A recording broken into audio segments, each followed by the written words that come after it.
Fala pessoal, tudo bem? Como que vocês estão? Guilherme Peterlini aqui, mais um vídeo dentro do meu carro para falar um pouco sobre o universo de energia solar.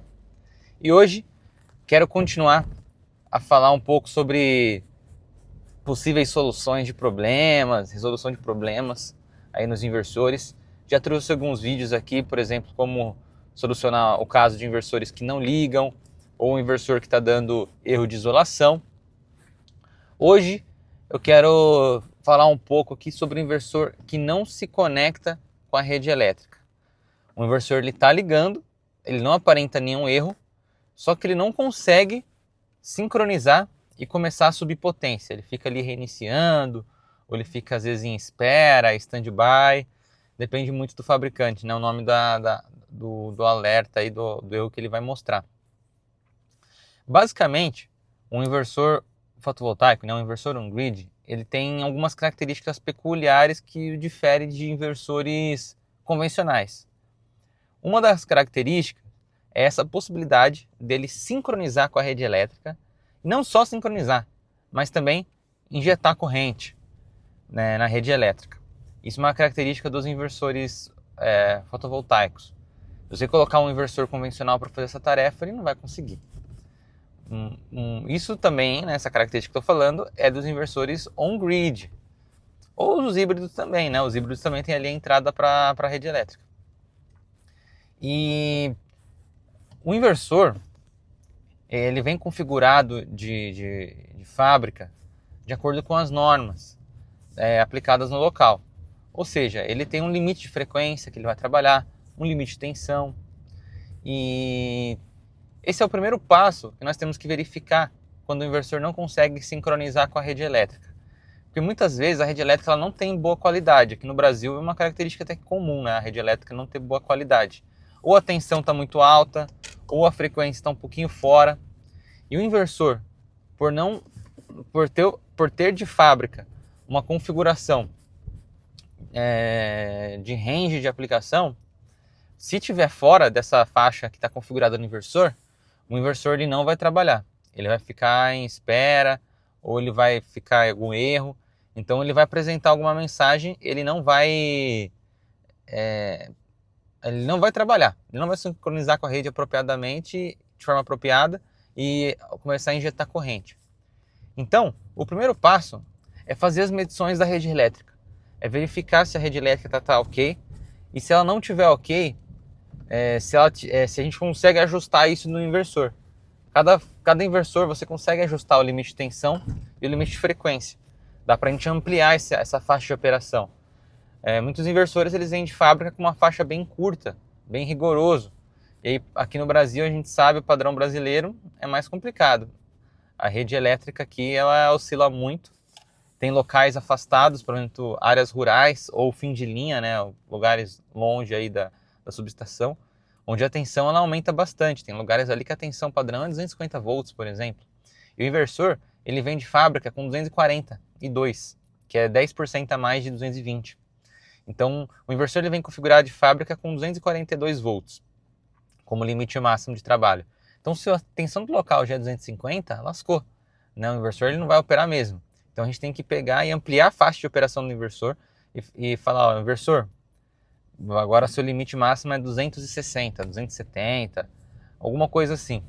Depende muito, né, da tensão do local. Eu costumo colocar às vezes 10% da tensão nominal. Se o local está com a tensão 240, que é muito comum aqui no Brasil, né, ter a rede Brasil 240, eu coloco geralmente 264 como limite máximo do inversor, que é 10% a mais. E a frequência a gente coloca 62 Hz para cima e 57 Hz para baixo, aproximadamente. E com isso o problema vai ser resolvido, se for esse o problema. Isso é uma das coisas mais comuns, tá? De ampliar a faixa de tensão do inversor. Porém, é muito interessante consultar também a concessionária quando essa tensão estiver muito fora. Fala, concessionária, a tensão que na minha casa está chegando a um nível muito elevado. Tá errado. A concessionária tem que ir lá ajustar o transformador, né? O TEP do transformador, ou fazer alguma melhoria no sistema. Porém, para o sistema fotovoltaico funcionar, nós vamos ter que ampliar essa faixa de operação. Tá? Isso é uma das primeiras análises que a gente pode fazer. Porém, o problema às vezes pode ser físico no local. Às vezes a conexão não está muito bem feita na parte CA. Você está conectando ali às vezes o neutro com fase invertido. O inversor, geralmente, ele apresenta um erro ou um alarme. Mas é interessante checar essas informações na hora de tentar resolver esse problema, né, do inversor não conseguir sincronizar com a rede elétrica.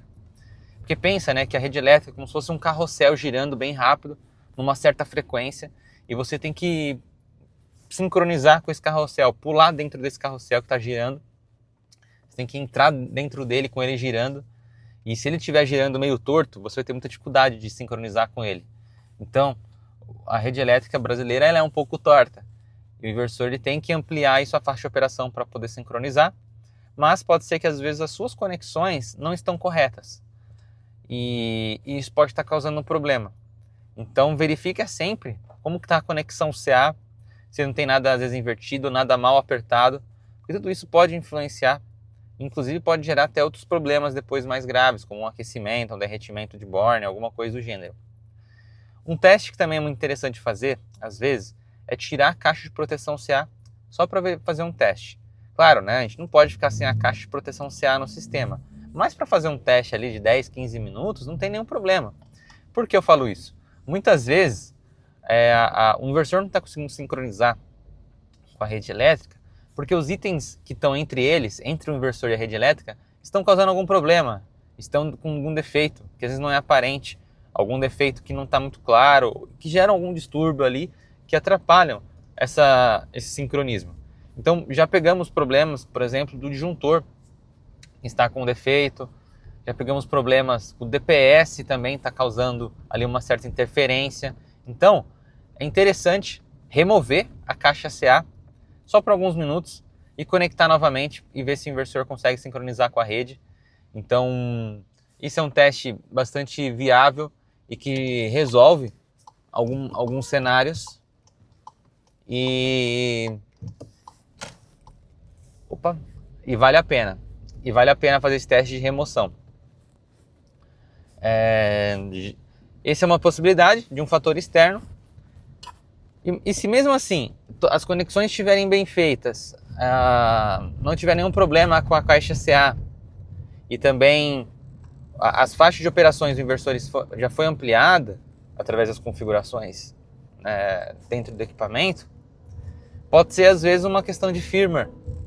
O firmware do equipamento às vezes não está atualizado ou possui algum bug, algum erro. E nesse caso é interessante entrar em contato com o fabricante do inversor e solicitar uma atualização de firmware. Pode ser que resolva o problema. Já resolveu diversos cenários, uma atualização de firmware. Às vezes o firmware não está mais atualizado, às vezes ele não está adaptado para o Brasil. São coisas que acontecem. Tá? O Brasil ele é diferente da rede de muitos países. Então ele tem suas particularidades, às vezes o firmware precisa estar um pouquinho mais ou um pouquinho menos sensível, não sei exatamente. Então o firmware pode resolver o problema. Tá?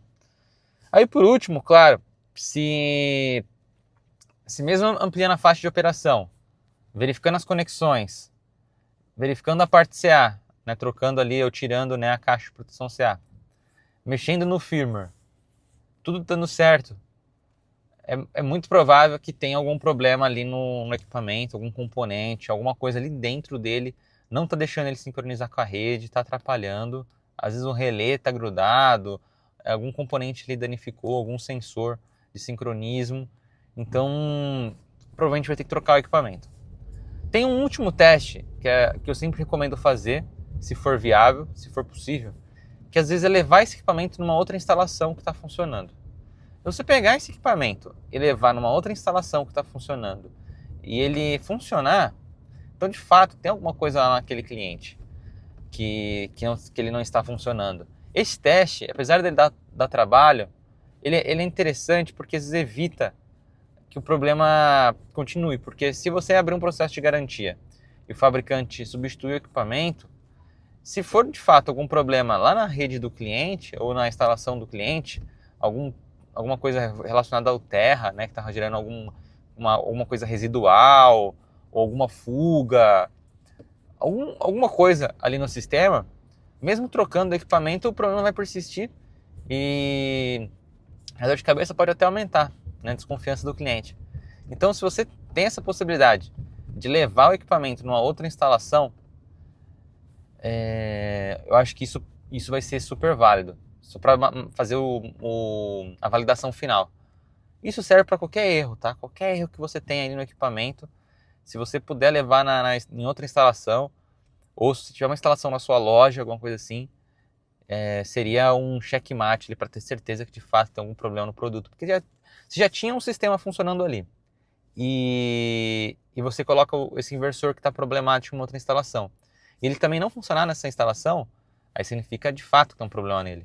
Agora, se você tira ele daquela instalação problemática e põe nesse cliente que está funcionando, ou na sua loja, em algum lugar, e funciona, então não tem nada a ver com o equipamento e nós temos que fazer uma investigação mais profunda ali no cliente.